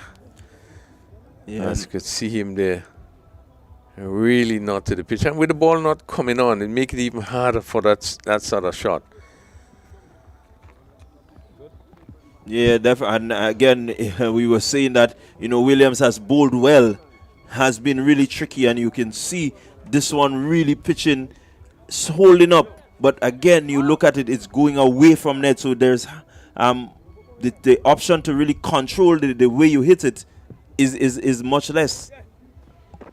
So 49 for 3. And Clove challengers still needing 38 runs from 24 deliveries. As we see the completion of the 6th over. The captain, Javed Hazard. Javed Hazard being captain in this game. There's no Preston Maxwell. As we see Davis Charles, who's more spin from that southern end. Williams picking up 2 for 8 in his 2 overs. But that's a real big wicket, Darren Ned. Yes, and so Charles would need to change his approach. Well, let's see if he changes his approach. Play down to mid-wicket. Really smoothly played down to mid-wicket. Getting to the pitch of this one and stroking it. The fielder coming off the boundary, 50. And at 15, 6.1 overs. Coco. Like some. Captain Hazard, who haven't had the best of tournament for the last few games, but with more responsibility on him today. Let's see what happens.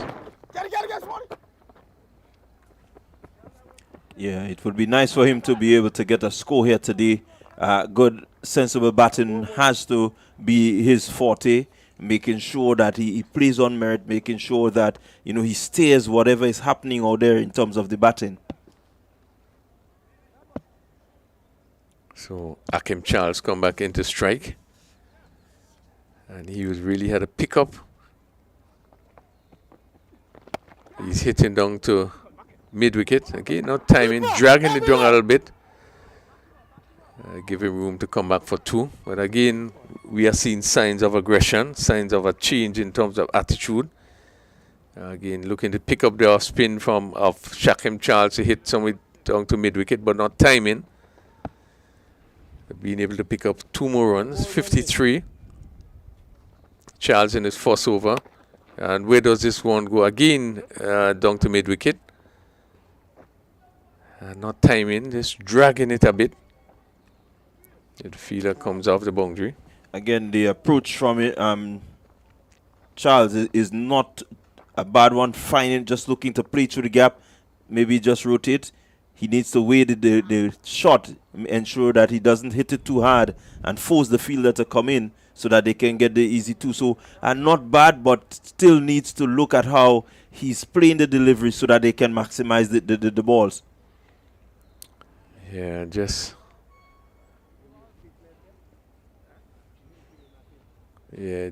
seem to pull up these Davis Charles. They seem to pull up a little bit there.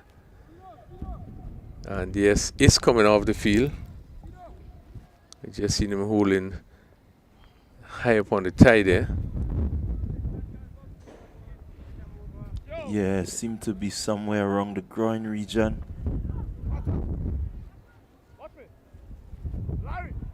Yeah, so Davis Charles having to come off.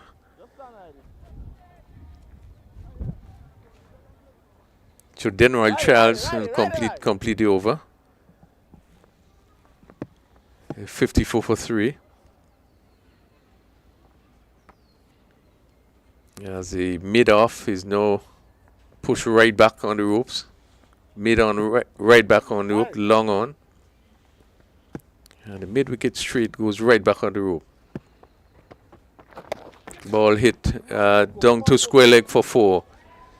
Again, shortage delivery, and Javed Hazard swinging it around, getting in the position, swinging it around, and that position being vacant. And that goes down to the boundary for another power smashing 4. Yeah, good positive shot by Hazard. Ball sitting up, and Hazard could swivel on it and get it a bit squarer.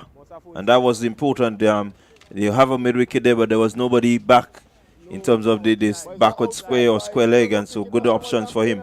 Yeah, very interesting field for the off spinner. And now the backward square is now being placed right down where it really should have been before that delivery has been bowled.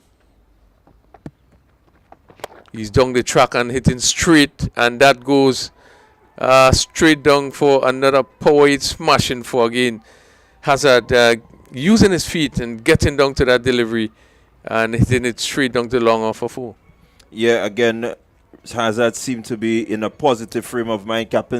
Having the captaincy on him has seemed to really propel him to take, a good responsibility. And so good shots. You see him playing nice and straight. And definitely he seemed to be in the zone and ready to win this game, to just give the bragging rights to the Clove challengers. And this is something we haven't been seeing from him in the last few games that he played.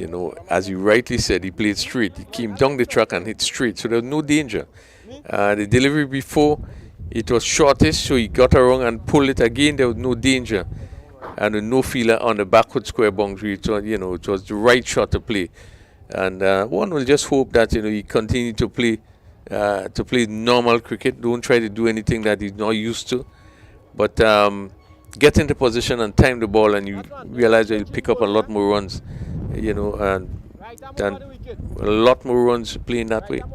Yeah, well, more importantly, I'm keeping my eye on that little area at the bottom of your screen that says 25 from 18. It could be a tricky chase from here.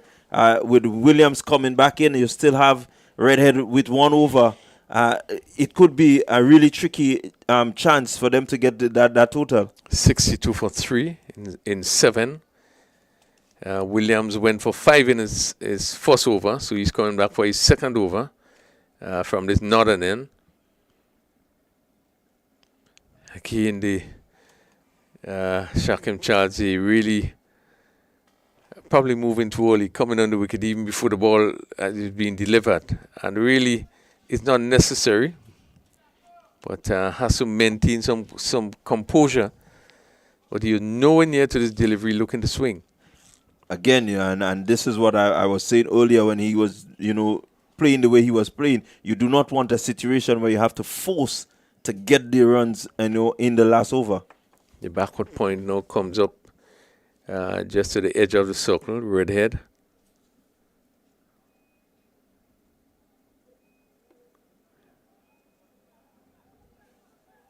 Goes down to third man. Short delivery. And again, would have been better advice to wait to get across. We've seen some variation from Williams there, just slowing it up. The batsman, they having to reach for that delivery. 63 for 3. 24 required from 16 deliveries.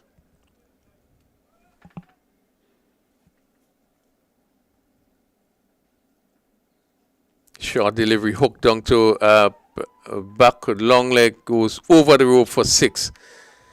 Again, getting into position really quickly and hitting that for a power maximum. And Hazard quickly raised to 15. Yeah, good shot there for the Clove challengers. Good shot by Hazard, ensuring that he gets the runs closer to the ball's ratio. And that is a good positive result for them. I think he needs to continue to play in that positive frame of mind. But one would ask him not to be too reckless, but play on merit just to make sure that he guides his team home. Yeah. Short delivery, it was a slow one also, so it went finer. And steered down to third man again. In control is Hazard. 70 for 3, and Hazard moves to 16. Yeah, 8 runs so far coming off that over by Williams. They will want to make sure that they get above that the runs per ball ratio get above there, that they can be comfortable and make sure that they don't have to do too much.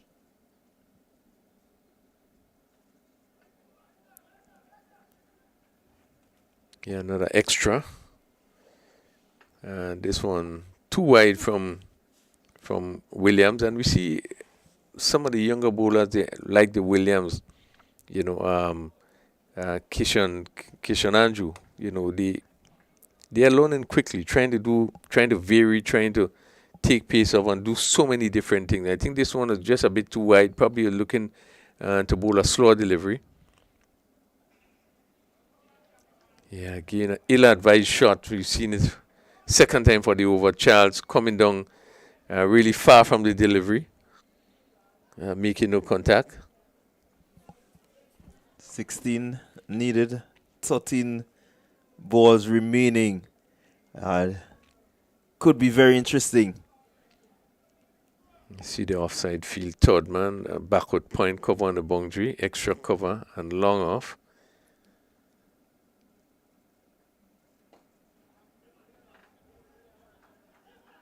Play to mid wicket, and they are going for 2. And let's see, can be in trouble. And let's see, no decision being made by the umpire. Shakim Charge run out there. Always look on the card there as that ball was pushed to mid wicket, and really, as we look at the running, Charles just a bit slow there, but always look as though he was in danger, and just was not able to make it. And another blue struck there. Yeah, again, you do not want to have to put yourself in that position. But interestingly, having to run for 2, that throw coming in, and it was a rifle throw. As we look at it again, shot off his ground, keeper doing really well to gather and effect the run out. Had to reach a bit for the keeper, but he was in a good position that all he needed to do was to continue the motion.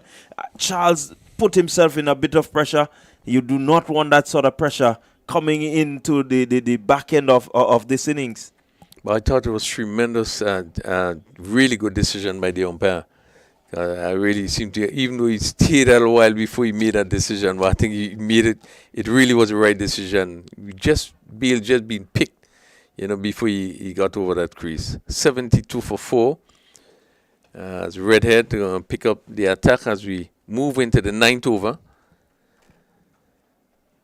The captain Javed Hazard.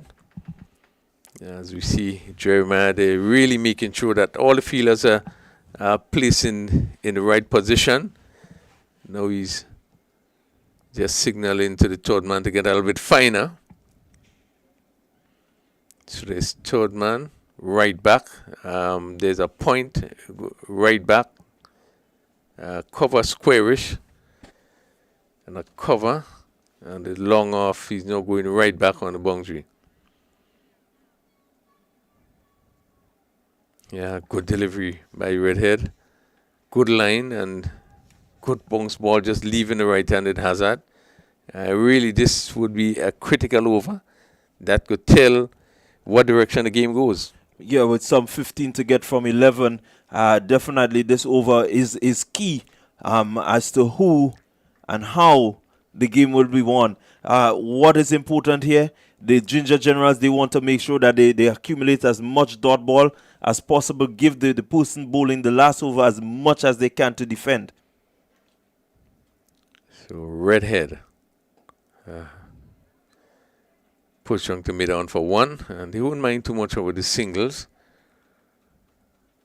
Redhead not giving much away, keeping it really close to the batsman. And Hazard playing it down to mid on, 73 for 4. So they need 14 from 10.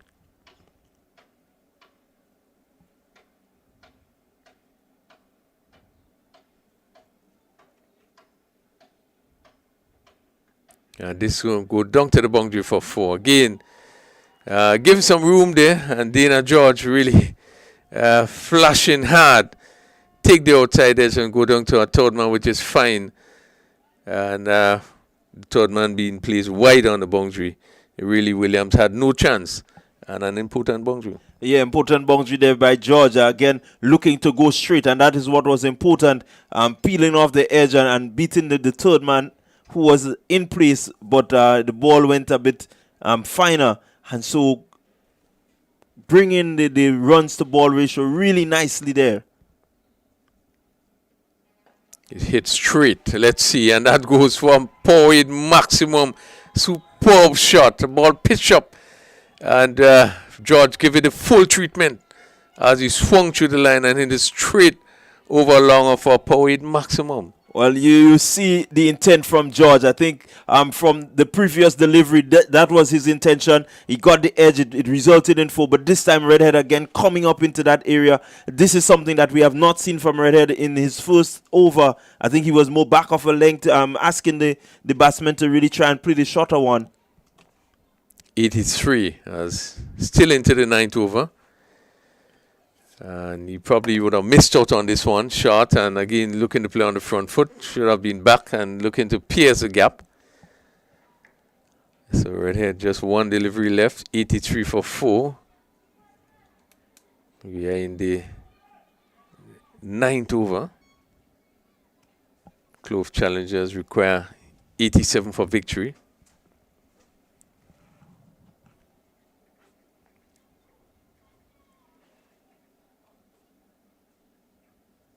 Another good delivery, and it passes the keeper, and they're going to pick up maybe 2 extra runs. Goes across the ropes for 4.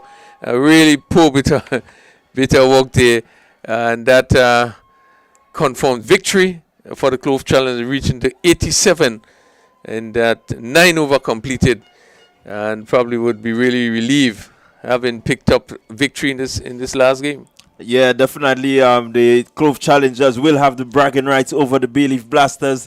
They won it, and they won it with an overs to spare. Hazard would tell you, hey, I was always in control. You know, I was not worried. And so definitely the way he came out to play says that he was in control. A good result for them. They would be able to, really assess what they've done and look at the games that they've won, look at the games that they've lost, and see how, for the next season, how they can really improve on their game. I think we said the batting has been their failure. Today the batting has clicked, and they look a good outfit.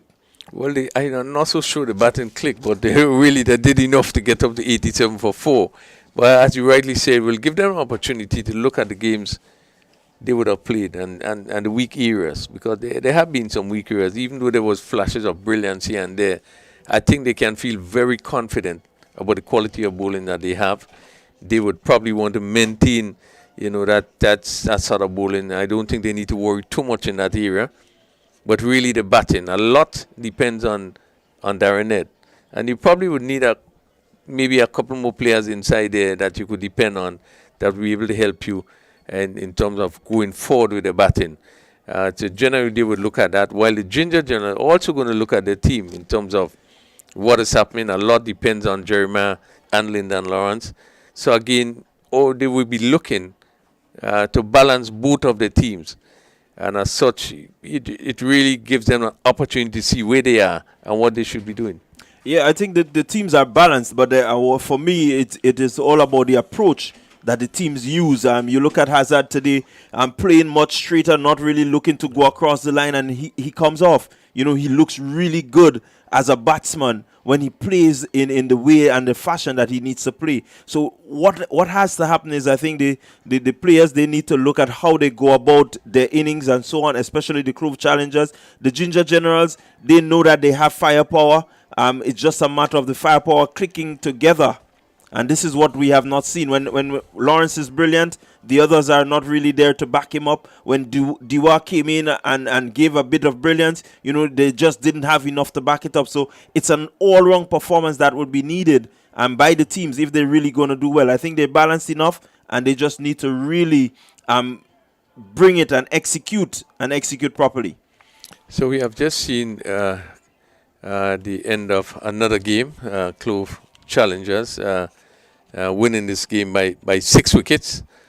having to score 87 for victory, did it for 4. But just to look at the scorecard, Lyndon Mason, who was run out by Williams, he scored two balls, just 2 minutes. Hassan Jackson was caught by George Bull by Williams for 6. 11 deliveries, he had 1-4 in the process. Darren Ned caught by George Bull Williams for 34. And some 25 minutes, 4 fours and 2 sixes. Shakim Charles run out for 7 at 15 deliveries. Javed Hazard not out 17. And today, as you said, Rondell, we have seen a difference. This is what we know about Javed Hazard. This is how we know that he normally plays. Played as captain and then stayed. Play each ball on merit. Ended up with 7 deliveries, hit 2 fours and 1 6. And Dana George just coming in and really finishing it off. And George not out 14 with just 4 deliveries. 4 minutes he had 2 fours and 1 6. Just a look at the bowling. Eugene started off. This is the first time we have seen him started off. And he bowled his 2 overs for 26. Williams 2 overs for 15. We had Larry Williams again being the pick of the bowlers in his 2 overs, taking 2 for 8. Redhead a little bit expensive at the end, 2 overs for 20. David Charles just 4 deliveries having to pull up. And then Roy Charles completed 2 deliveries for 8 runs. Have been really a good batting performance by the Clove challengers. We now go down. Sherry's is there, and we turn over to you, Sherry's. Thank you. At the end of playoff 2, we saw Clove challengers getting the better of Ginger Generals. And with me in the presentation ceremony is Assistant Tournament Director Kerry Frank, and he will be presenting the award to the player of the match, which goes to Darren Ned of Clove Challengers, who scored a boundary-filled 34 runs to help his team over to victory. Congratulations, Darren. Not the top spot, but a marked improvement for Clove Challengers this season. How does it help? How do you feel helping your team achieve this? It's been rough going through the parts, starting at the tournament, but to come here today and getting a victory is awesome, and I hope the guys just continue to do the good works. Okay, now walk us through your outing with the bat today. How do you think the wicket was playing, and how did that assist with your runs? Last in the first wicket in the first over, yeah. I wasn't looking to put any pressure on myself, just to go there and just assess myself. Once I assess myself and get everything going, I should be okay. Okay, thank you very much, and congratulations once again. There you have it, Darren Ned of the Clove Challengers. Back up to you in the commentary booth. So we have come to the end of the first match for today, the 15th day, the final day of the tournament. Clove Challengers ending with a victory, having scored 87 for 4 and winning by some 6 wickets. As we prepare for the big final coming up in probably just about the next 45 minutes, we are going to take a little break here, and we ask you to continue to join us as we prepare ourselves for what Rondell would be a big finals here as we come to the end of the tournament. Yeah, so 2:10, we're going to be here. We're going to be bringing you the action. Stay with us. See you soon. But when you need someone to help you to your feet, I'll be that beacon to your highest peak. I'll be right next to you, no, I will never leave. Come on, take my hands, we got everything we need. Cause you can look to me, yes, I can. Whenever you're in need, yes, you can. Just call on me and I'll be on my way. I'll be by your side, never to divide. The light that shines our way.